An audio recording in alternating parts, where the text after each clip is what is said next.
White goes queen e7, hanging the queen in one move. Just pure queen hang. But attacking b7, trying to go here, and maybe trying to win this pawn. Black does not know pieces go backwards. They just don't know that. It's okay. That's not in the patch notes for 100s. They go forward instead. Now, not only is this move simply the blunder of a pawn, and not taking a queen, queen takes bishop is now mate because the king is going to be locked, and in a few moves, you simply win the game.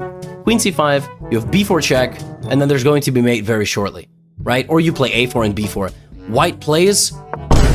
Whoa! Remembering that the rook can play, but just at the worst moment, and not only at the worst moment, the rook points to the defense of the queen, and black goes, I can take the queen! Now white plays rook e7, and now the best part of the game, how do two 100 rated players play a time scramble? 24 seconds for white, and 32 seconds for black. Black is up 8 seconds in this time control. That's a lot of time. 33% advantage. Now the way you win this position is maybe you sneak a rook to the back rank. Fastest way. Always keep an eye if the opponent's king has no getaway squares. If they do have a getaway square, try to cut that square off with the bishop of that color. So if white went g3 and tried to get out here, you put the bishop over here, protecting the g2 square. None of that matters right now. King a4. At this point, make moves fast. You did not need to spend 4 seconds on king a4. Any move you could have made. b3 check. King a... This king is my spirit animal. Running a marathon in the middle of the game. Rook b7, bishop b5. Incredible stuff. Now rook c8, rook e8, rook d8. I don't care. Bring the rook. Push the pawn. There is no play for white. White doesn't have any play.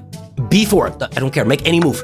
Too much time. 3 seconds. Too much time. Doesn't matter. 5-second time advantage. Rook h7. We have bishop c4. We have h4. Bishop a2. Black trading off all the pawns. Now we just start pushing. White plays g3. Black goes bishop g8.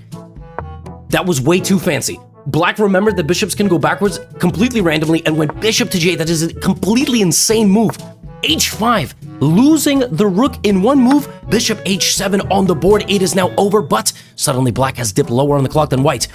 White is out here just playing every move instantaneously. The rook enters the game, but now black has to remember that pawns can promote. f4. White is pushing everybody, but every single one of those pawns can be captured. Pawn takes h5. When you're playing this deep into the game, you gotta eat the pawns. Rook f4, incredible. Just take all the pawns, because if you take all the pawns and you lose on time, it's a draw. Now, we have h6. We have rook f6, we have rook h4. Get the pawn. Bishop e4, not necessary. King h2, get the pawn. We're not getting the pawn, we're giving checks, and we're really down on time. We need to get the pawn. d3, h7, oh my goodness. d2, h8, d1, oh my goodness. But black only has 0.5 seconds on the clock. And in this position, white played the triumphant queen to g8, and black ran out of time.